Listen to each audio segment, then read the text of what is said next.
Welcome back to Metaphysical. Last time we started talking about the real men in black, mysterious men who show up on people's doors shortly after someone spotted a UFO and warned them not to say anything. But we couldn't end there because there's so many men in black encounters people never really focus on that don't involve them ever issuing a warning at all. So let's dive in. Join me, investigative researcher Rob Counts, and remote viewer John Vivanco for a metaphysical show that's out of this world.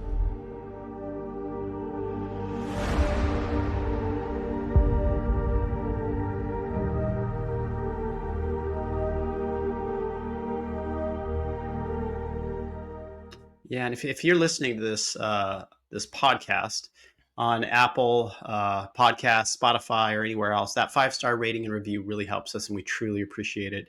Remember, you've also got to like, follow, and subscribe on YouTube, Rumble, X, and Facebook. How you doing, John? Oh, doing good. Yeah. Good. So yeah, last episode we were getting into that really weird story that everyone references from. I believe his first name was Albert Bender, right? And you were alluding to, even though the story was really bizarre, that this was not necessarily men in black who were not from this plane. Let's put it that way. What's your thoughts on that?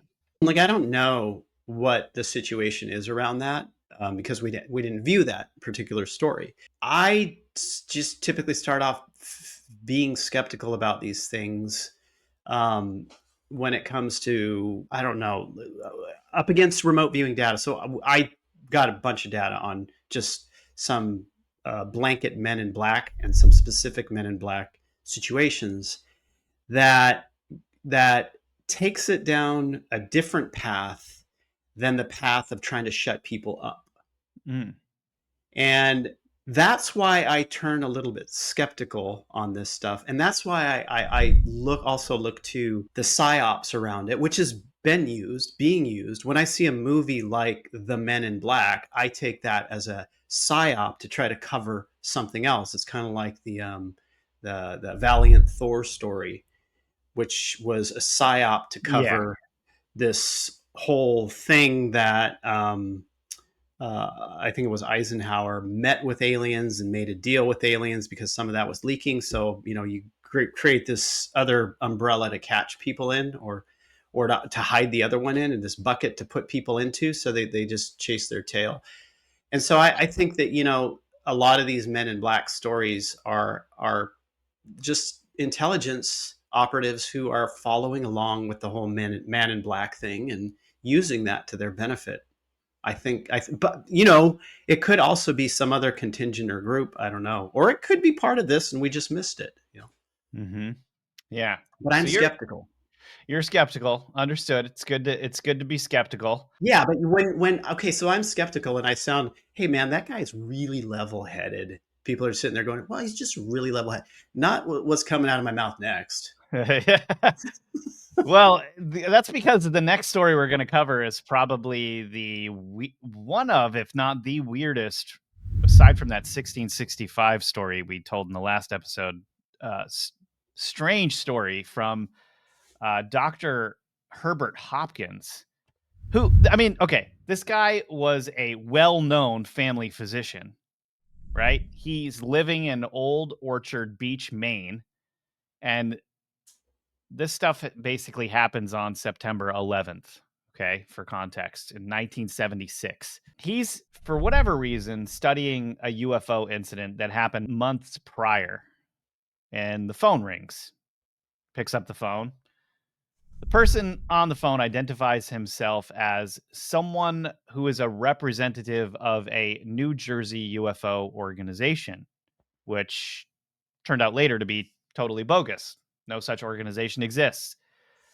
Now, the caller asked Dr. Hopkins if he was alone, to which he answered yes, and whether he could visit him to talk about the UFO case he was investigating. Already weird that someone would ask you if you're alone. No? I mean, if what are somebody you has wearing? Are you alone? Yeah, right. What are you wearing? Yeah. So there's some red flags there already, right? Hopkins agreed. And the man said, great, I'll be there shortly. Now, the moment Dr. Hopkins hangs up, he's a man from the 1970s and he's being considerate, so he decides to go outside and turn the porch light on so the man, whoever it is, can see his way in as he's walking, right? As he opens the front door to turn on that porch light, he sees the guy already coming up the front steps of his house. Super weird. Okay, the weird thing is, even if that guy had called from a neighbor's house and there's no payphones anywhere around, he still couldn't have gotten there fast enough to be on his front porch right after that phone call. Unless there's a van that's connected into the phone line with an agent in it that's just routing in just right down the Okay, street. yes, but think about that. That would have to be he would have seen that. He would have said that he saw a Yeah, van. He would have had to have seen there some connection to the phone line, right. right? And then just keep listening because this gets weirder. Okay, so where was I? Now, obviously, this is before mobile phones, right? Hopkins doesn't really know what to do. He sees that he's kind of got a strange appearance, but he invites the man in. And the man is tall, and he's skinny, and he's wearing a dark, bizarrely fitting suit. And he's got a black derby hat on his head, right? A very particular men in black hat. And he notices that his skin is smooth and deathly pale. No hair anywhere. Okay? No eyebrow hair, no eyelashes, and even stranger, his lips are ruby red. Bright ruby red they're described as. So totally pale and bright ruby red. And he's got an expressionless voice. There's no intonation, there's no inflection. All the words are evenly spaced, which sounds kind of robotic, right? Now, the guy sat motionless, though the men in black sat motionless during this conversation, and only his mouth was moving, right?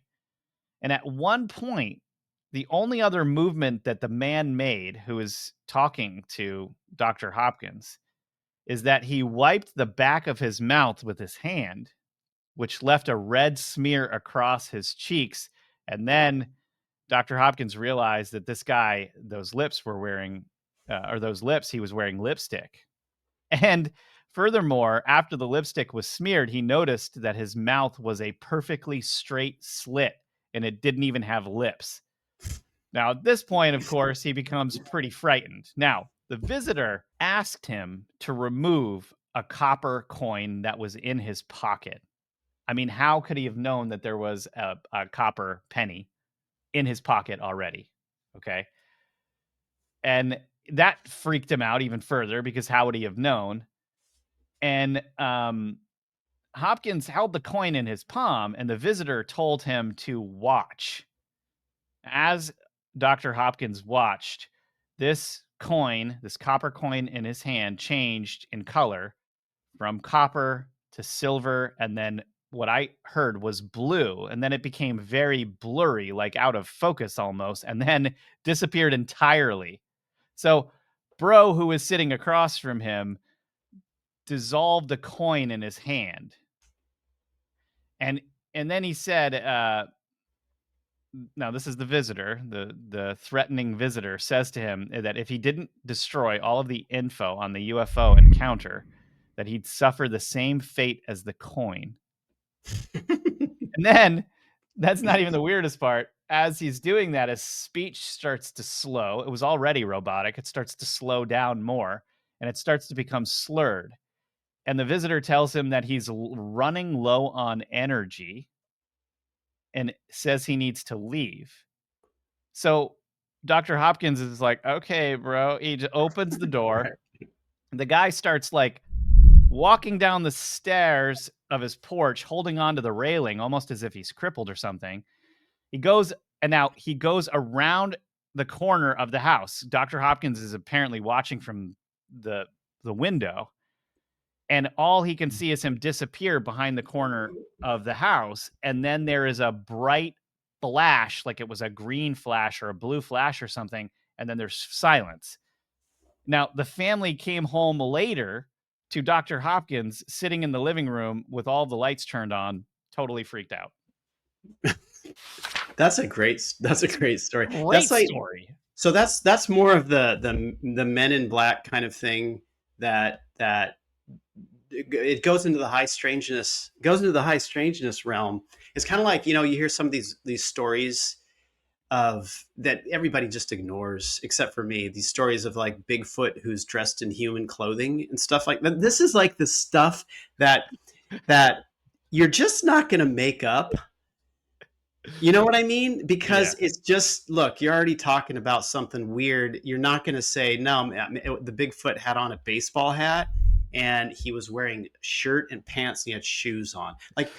Like you're not going to make it up. You're not going to even tell people that if that happened, right? So this is like that. This is the good realm. This is the really, really good stuff. This is the fun stuff, is what it Right. is. Yeah. It's the what just happened and is that real? A lot of people think it's too good to be true, kind of. How could this not be fake?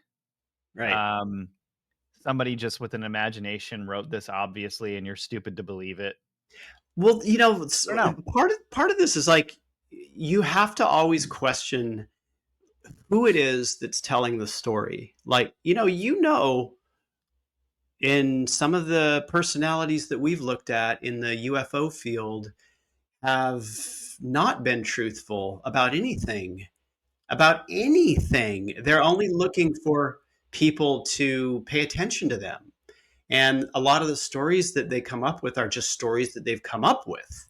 And so this is also like, especially when it gets to these people who are like, running UFO conferences and in the public spotlight or wanting to be, I right off the bat don't trust their information unless I get like massive sources on it. So, I don't know. It just puts me in a very skeptical attitude, like the one we closed with in the last episode. It's like, well, this guy was running this, saucer group and, Okay, yes, but running okay, the a last conference. But one, then you I get into this stuff. Now, yes. this stuff with the weird lipstick and the smearing and the robotic voice is something that's pretty standard in the high strangeness ones. And you Mm, get to the high strangeness ones, and you have a whole slew of them as well that are not threatening the witnesses. Instead, they're asking weird questions. Or there was one case with John Keel, the investigator who covered the Mothman prophecies, and this was yep. around the Mothman prophecies, in that particular book, where a very, very tall, like burly man in black showed up, and he had like a wire sticking out of his pants, and they offered him food, and he said no, but I will take a glass of water in exactly 10 minutes. And he started to, literally in exactly 10 minutes, he started to cough and wheeze, and his face got really wet. And he said, I need the glass of water now. And they gave him the glass of water, and then it just went away. And so the weird stuff like that. And he was there. He was asking. He was just like, he was saying that he was just trying to investigate whether the family. He was part of some like inheritance um, uh, uh, organization, government organization or something, and he was tracking down where this inheritance should go. And he would interview these people and asking them questions: how many scars do you have on your body? How long are they? Exact width, exact dimension, what color is it? Weird stuff like that with nothing to do with UFOs, but it's got the whole Men in Black thing to it, right? So, or the one story where a lot of them have very hypnotic eyes, right? And they just stare, and they have this robotic voice. They will One came into an office of a woman who had a UFO sighting, and said that his car broke down in Detroit and he needs directions to somewhere else. And he was like, 4 feet tall, big hypnotic eyes, pale skin. A lot of them have black haircuts, bowl like black haircuts, very strange haircuts, wearing very Dude. clothing. And then that was the case with this one too. Just nothing about the UFO sighting, just like came in, asked a really stupid and bizarre question, and then walked out. A lot of them don't seem to even understand some of the questions that they are asked back, or understand how to do things and basic things like how to use utensils, you know. So those are the ones that were around the Mothman stuff. Mm. Because around the Mothman stuff, you had a lot of that activity happening. And so you have to ask yourself, like why? Why was this? First, like, what is the phenomena? What's going on here? And why is it showing up around Mothman?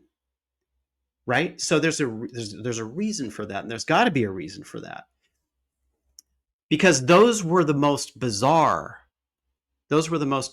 stories of the Men in Black that went down that path of like they're robots like trying to look like humans, or they're aliens that don't even understand one aspect of who we are and how we live, and they're trying to accomplish something, right? Yeah. Yeah. That's what it seems like. Right, right. And you cannot discount these stories because, as John Keel had investigated and noted, you have stories from all over the country in that time period of when people saw UFOs that like the same thing was happening. Black Cadillac, old clothes, like there's no internet. People aren't talking about this. There's no way for individuals to know this stuff from California to New York or Montana to Texas. There's no way for people to know that the same reports about like, oh, robotic voice, black bowl haircut, a person that has no idea how to even use utensils is like these reports are showing up all over the country. I would Like, say that the guy was Amish, but he knew how to use right, utensils, so couldn't be right. Amish. Yeah, right. So it's like you cannot discount the stories, but we don't hear of these things anymore these days. Like I don't know. I mean, I haven't heard any of this stuff in the UFO world at all. Yeah, and they're no longer. I think maybe what it is that, well, I actually don't know, because I do believe that there are different factions of these Men in Black, and some of them are governmental, and then some of them are just high strangeness, more mysterious. Um, but there's so many cases of it, like you said. So John Keel, he was a pretty interesting guy. I mean, he coined that term Men of Black for the Saga magazine back in 1967. And he documented these encounters with the Men in Black all around the country. And he noted from 2,500 cases in which reliable people claimed to have glimpsed UFO pilots, and that they're actually, this is where it gets weird again, medium height with angular faces, pointed chins, high cheekbones, and long Asian-like eyes. Yeah. Complexion usually very dark, like a heavy suntan.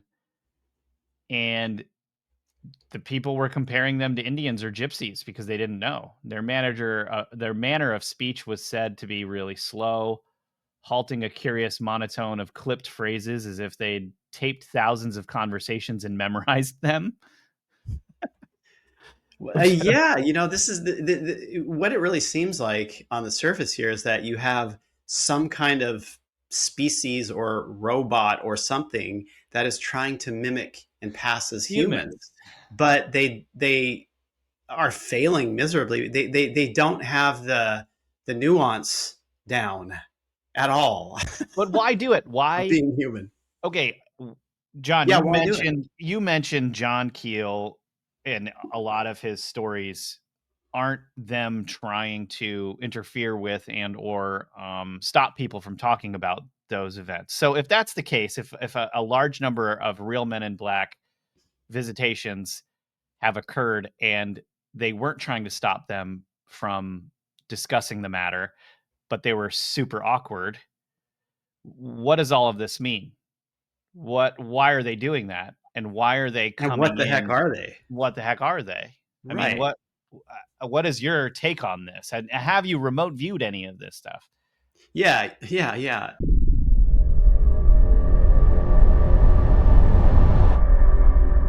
but so my particular viewpoint on it is that I'm not 100% sure.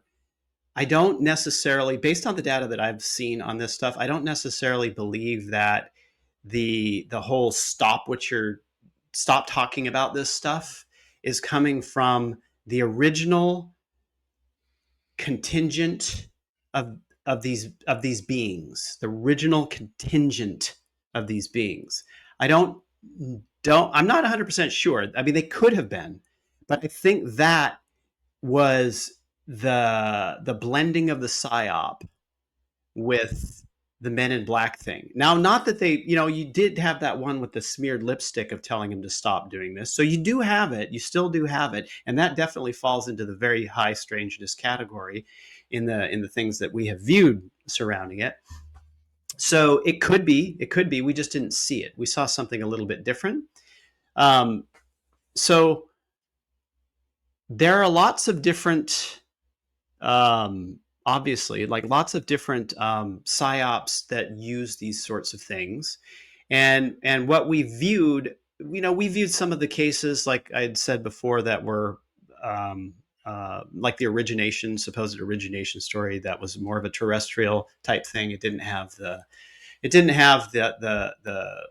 alien-ish side. So around the whole Mothman, like, you had a lot of Men in Black encounters. You had people who would get strange phone calls, ask strange questions, or ask for people that didn't even live there. And then weird sounds on the line, high pitched sounds and clicking and stuff like that. And then even those sounds would happen around their houses, where they'd hear these sounds. They'd get a visit from an MIB, or an MIB would show up and just do very bizarre things, not asking any questions about it, just bizarre old world stuff, like it is someone trying to mimic human behavior, but they're failing at it miserably. Um, so we looked at those cases. We looked at like what that was, the reality of that, Yeah. to truthfully understand, like, if this is something that people are making up, which at the outset I don't believe, just because when you have layers of these stories and they're showing the same aspects over and over, especially coming from that time frame, there's where there's smoke, there's fire. So the type of data that we have on the real Men in Black is that they are a mix of genetics, human and alien. Hmm. Okay, they are not extraterrestrial, though. They are not extraterrestrial. The data that we have is that they live underground, in underground cities on this planet. John Keel mentioned that early Did he? research. Yeah, there Okay. I was watching Oh yeah. something. Right. So this is where it gets really, really interesting, because you have that whole Asiatic look that people are talking about with regard to the Laplander and stuff. Mhm. Man, this is crazy, because this goes into that whole idea of Shambhala and being these physical beings that are living underground, and like mixed with this higher dimensional realm. But these beings are actually living underground. Like, this is what the data says across the board. Like, there are underground cities that these beings live in, come from. They don't necessarily consort with ones on the surface, the surface dwellers, as surface dwellers. They're very pale because, man, they're cave dwellers. It's like the moles. Right. It's like they're not getting vitamin D or something, or they don't need it. They live underground. They look different. They act different. They actually remind me a little bit of these moon these moon beings. These moon beings that we've seen before, that are like a genetic manipulation to be workers, scientific workers and helpers, in realms of technology, were brought down to look at a specific device that was found in Antarctica, and they were very pale. They had black, almost bowl-like haircuts, and they were very childlike. they have this childlike attitude to them, but they're very intelligent, and they're also very expendable, because they can just like create them, like genetically create these beings. Mm. And this is kind of a little bit like what we saw with these men in black, was that they are a mix of genetics. They are not necessarily involved with any alien visitations, and you'll understand why in a second. They are living underground. They have a very childlike attitude. They are not aware of the ways of humans because they stay far away from them Mm. as much as possible.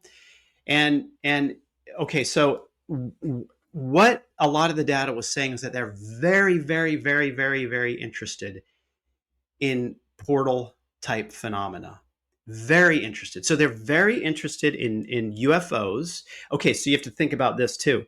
The whole saucer era and up to now, we had this stuff happen on Earth before that period of time, but it increased after the 1940s and the Mm. development of nuclear weapons. It increased, okay? Big time it increased. And the story on what these beings are interested in changes over time. They've always been here. They have a different genetics than us. Um, but they also have the genetics of us as well. But they've been here underground for a long time, and they have had interests that change through the eras. So when you had the UFOs start showing up more of flying saucers have arrived kind of thing, um, they were interested in that and investigating it and following it to understand the portal like aspect, the collapsing of the gravitational field with the craft, and what that does, what that creates. Now Mm. we get to the Mothman and why they were so involved and around the Mothman stuff as well was because, I mean, this gets weird. It just gets weird. Like the Mothman, we've spoken about this before. Like people hear about the Mothman, they get into the Mothman story and they go, man, that's some dark, spooky stuff. But there's nothing dark and spooky about it. People get into the MIB story and like, that's some dark, spooky stuff. But no, there's not anything dark and spooky about it when you get into the remote viewing side, right? Yeah. These, it's a totally different, tells you a totally different story. Like the Mothman is not the harbinger of death. The Mothman is not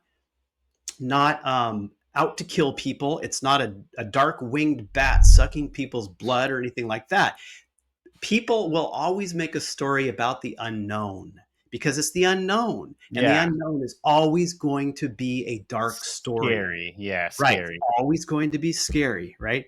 Mothman's not that. Mothman is working through portals to try to move through time and figure things out. I mean, look, there are a lot of Mothman researchers out there, and I'm sure some of them hear what the remote viewing data says on them. They just like shake their head. No, that's just too weird. It's too weird. We want to keep it a spooky, scary story. Right, But that's right. what we get all the time. And then when we get to okay, so Mothman was like dealing with portals, moving through natural portals, created portals, trying to understand, not that Mothman was creating them, but moving through natural type portal situations in order to move into different zones and timelines of influencing events and whatnot, because that's its existence. For whatever reason, that's what it does.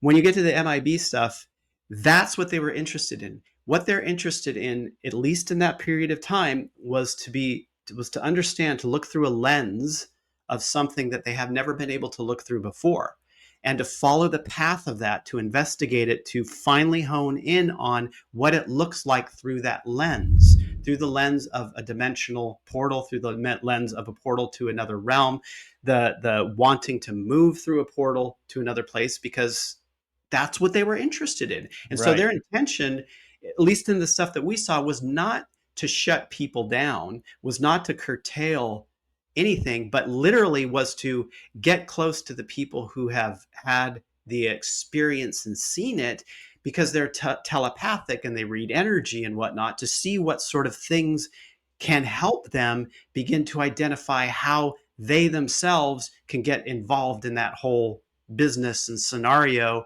to understand it and look through that lens.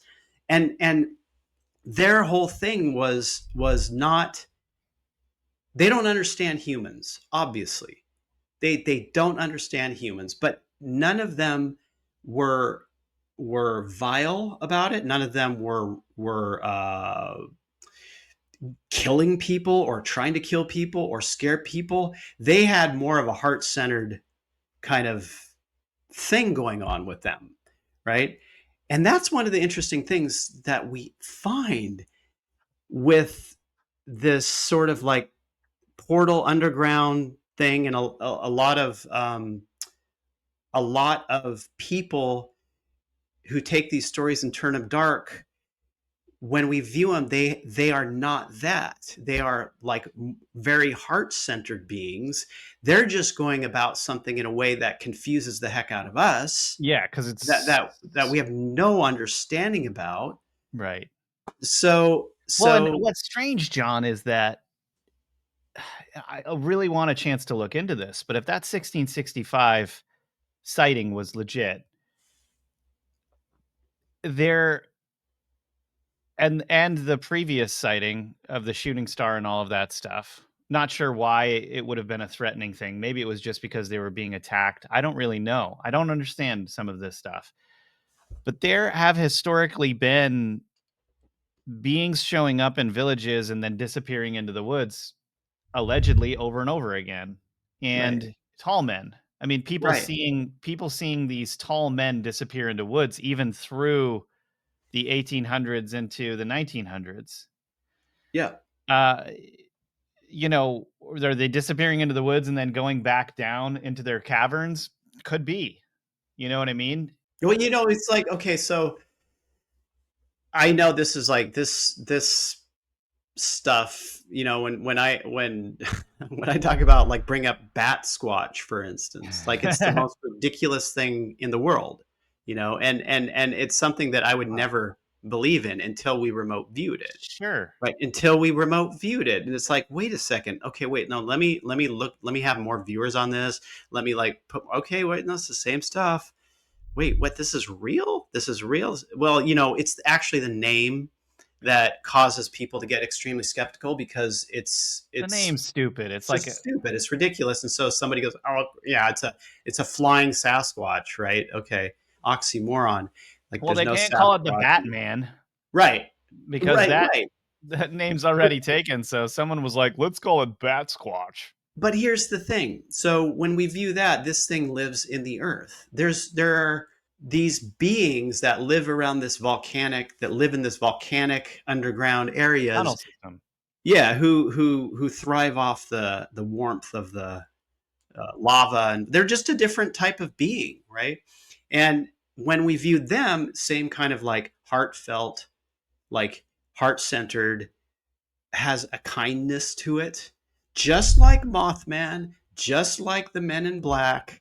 Like, it's very bizarre, right? And it's something that goes against the grain on people's basic perception of these things, and keeps the clicks coming for them, I guess, because it's the endorphin rush when you tell people that something is incredibly scary, and you can encounter it in the forest, and so you've got to be careful. And then we remote view it, and it's like, hey man, no, this thing will probably end up wanting to be your friend, and it's It's totally, just yeah, it's just the fear of the unknown, I guess. I mean, it's I the have fear of the unknown. friends who've had strange winged beings flying over their cars in New York, in rural New York, Right, right? right. Um, I'm not saying it's all friendly stuff, but I'm saying, like, a lot of the stuff that we looked at, it was friendly. I mean, some stuff we look at is dark and these things want to eat you, but sure. some of this stuff is just doesn't seem to be that way. Yeah, I mean, it's just it's like you said, like if there are other beings and they're privately living how they live. I mean, honestly, the woods, in terms of what we know is in the woods, is not much. It's slightly better than what we know is in the ocean. That's it. Right. Because there's so much forest. Anything could be happening in the forest, in the mountains, all of these areas. Never mind if there are systems underground that we're unaware of or refuse Oh, to acknowledge. absolutely. I mean, the under the ground. there's so much stuff under there. Like I'm convinced of it. I've not seen it with my eyes, but the amount of data that we have on various claims and things and stuff that people have experienced and stories all leads to there are cities underground that are non-human. Tons of them. Tons of Right, them. right. It's just, I think, I mean, that's what the Nazis were looking for that in Tibet. There's Maybe they old were looking for the stories. Men in Black type characters, the physical underground people, right? Yeah. I mean, Because I they had technology. They knew how to I do think things as people well. have been looking for these things throughout history, and there's even weird stuff. I mean, if you haven't watched our Saint Germain episode, that goes into some of this weirdness of Right. these strange. Anyway, you should watch that episode. Um, yeah, I mean, so yeah, we do have these Men in Black, these government organization Men in Black, probably trying to keep people from talking about stuff. You know, sure, that's happening because I think human beings aren't always the best at accepting information. Well, why the big secret? People are smart. They can handle it. A person is smart. People are dumb, panicky, dangerous animals, and you know it. They usually reject it. I mean, look at our current situation. We have UFO sightings, videos being taken every day. We have hundreds of thousands, if not millions, of people coming forward to tell their abduction stories, and they're all treated like they're crazy. Most of them won't come forward for fear of ridicule. And then you've got Elon Musk saying he works in space and he's never seen anything strange. Yeah. Come on. Oh, I don't even pay attention to a person when they say, look, he's got security clearances for one thing because he works with DARPA and he works with the space agencies. You literally signed an NDA saying you can't talk about certain things, and Right. actually that you have to publicly state certain things. And if you Right. don't, you lose your contracts. It's so, I mean, use your head. That's what's going on, Yeah. Yeah. Yeah. I don't. you know? I don't believe authority figures. I never do. I don't care who they are. I just don't. I don't believe them. I have Yeah, my own ways of figuring things out, and that's that's right. one of the big problems that we have. A person should never look to the government to tell them anything truthful. Not one dang thing. Like you want to understand about aliens? Look at the grassroots research groups that have been going on since the 1940s. Look at what they've uncovered. Look at what's happened all over the planet, all the different reports. You'll come to a conclusion just based on circumstantial evidence that is going to convince you that this is a reality, 100% reality, and nobody needs to tell you anything different. And then you can even have your own experiences. You can see them yourself if you want to. I At mean, the you know how many right. people have gone out and have done, the CE5 type stuff and seen Yes. craft flying around because they're telepathic, because some of them are telepathic. Who knows what you get? It's like a grab bag, but you can understand it for yourself if it's real, and that's the way we have to go. Why are we even watching Congress talk about this and then believing anything that's coming Uh, out of it? it's I mean, come painful. on, It's got to pull off painful. of that. I mean, Yeah, come on. like, why would any of the corporations developing nefarious technology be honest about anything going on out there? It's so, Yeah, it cracks me up so hard. I was reading this post somebody had the other day that Jimmy Carter, everyone thought Jimmy Carter was going to be the guy that was the one to to disclose. expose Yeah, disclose all of the UFO stuff, right? He's pushing, he's pushing, he's pushing. Finally, the CIA sit him down. This is allegedly what happened is he's sat down and he's told the real story of alien species and all of this stuff, and it left him crying. Okay, what was that story? The story was that aliens made humans, just like ancient aliens said, and that it's not at all what anyone thinks, and all of the religions are just a experimentation with human beings to keep their morality at a certain place so that they can control them, and blah blah blah. Jimmy Carter is left crying, decides not to say any of this stuff anymore, according to this story. And I'm yeah, thinking, bro, you just got that story from the CIA. right, exactly, They're going to tell you the truth. Why is no exactly. one? Why? It's like weird. It's like listening to a New York Times story now. people will be like, if it fits their understanding of what they think is going on, they'll reference the New York Times story. And if it doesn't, they're like, oh, New York Times is a propagandist. And it's like, Right. actually, no, I know. objectively, New York Times is just a propagandist. Right. Period. Right. You Well, can't. this is the thing. It's like, it's like if you ask anyone on the street, do you trust the government? No. Why would I ever trust the government? They're proven themselves to be untrustworthy, this and that. The next thing you know, they say the government tells me UFOs aren't real, so they're not real. Right? I mean, come on. It's the same with remote viewing. Same thing. Do you trust the government? No. Oh no, CIA said the remote viewing doesn't work. Yeah, I'm going to trust them Uh-huh. about it. I'm not Right. going to trust people actually doing remote viewing. I'll go ahead This and is the trust. problem. This is the Yeah. big problem that we have. The It's very, huge. very big problem is that people are wrapped up with somebody else always telling them what to think. This is the massive problem that we have. And this is what is destroying the planet. I guarantee I you. know you're exactly right. It's not these technological things. It's not all of those things destroying the planet. It's actually like human beings have to come to terms with their role in all of this, which a We lot of have it to is take responsibility for correct. being gaslit. Yes. Yeah, Right? and yes, and then allowing ourselves to be controlled by all of this nonsense. And if you're not Exactly. like We we have have to to be take strong enough to responsibility. face it. Yeah. Yeah. Yeah. This is something that really begins to irk me a lot with just Sure. the average person. Will just say things that came from somebody else and treat it as being absolute truth. This is MK Ultra.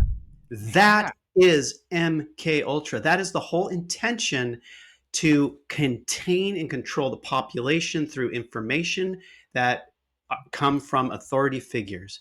That's it. That is an MK Ultra technique, and people have just fallen right into it. To almost So poetically bring this back to the Men in Black. In the Men in Black movie, they use this thing to erase everyone's it's a beam of light that gets right, shot out and it erases everyone's memory. yeah, The funny thing about this is that the way that the world is set up is they don't even need that piece of technology to do that because no, humans are doing it for themselves right right. now already. They don't need that technology. The way that everything has been set up psychologically is we actually keep ourselves from a higher understanding of all of these things by following these narratives and allowing ourselves to be controlled. At Even what the strangest of the narratives that fall into the conspiracy realm, you can't believe those either. You have to investigate. You Sure. have to, right? Sure. I mean, look at the comments on some of our Admiral Byrd clips. They have a real like people want that story to be true. It's not this weird thing is we're not saying the inner earth isn't real. We're not saying that a lot of the claims are untrue. It's just that the story didn't happen the way everyone thinks it does. And people are like, no, no, no. You got who are you guys? Who are you guys to say the Admiral Byrd story? All of us over here believe it and agree with it. And it's like, Yeah. that's just what we found, guys. That's it. Well, And they can, you know, in the data, the Admiral Byrd story was the inner Earth part of the Admiral Byrd story is a cover, a psyop to correct. cover the more conventional side of what was actually happening in Antarctica with the Nazis. But then you go a little bit deeper and you get into aliens and UFOs, right? So, Right. you know, that was really what that was about. But what's strange is it's like it's true. It's not that inner earth isn't a thing. It's just that that story isn't Right. isn't the way in. Right. Exactly. Yeah. It's just Yeah. not. Oh yeah, no, I get a lot of flack. I get a lot of flack for jumping off the known or the held conspiracy narrative. I get a lot of flack when I jump off of that, and I don't care. It doesn't matter to me. Like I just say what we get, and if that upsets a person's viewpoint, then it's not my problem. They can continue to believe whatever they want. Not only that, but it comes back to our point, which is the whole point of the metaphysical podcast is specifically to break out of these bizarre normal ways of thinking everyone has had that's kept everyone in this state where everyone looks up so highly to these academics Right. Yeah, hey, good for you. You got that degree. Unfortunately, it doesn't make you a smart person. It just doesn't. You being book smart and following all of those things and getting that, you studied hard, you did a good job. Hey, good. I'll even Right. pat you on the back for it. I didn't do it. Good for you.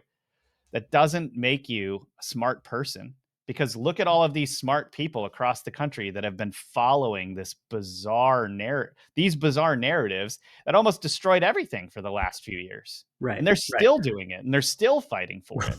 Right. Well, like the remote viewing program, when the CIA initially uh, started to make inroads to develop a remote viewing program, they needed an agency, some outside group to handle it all and to investigate it for them.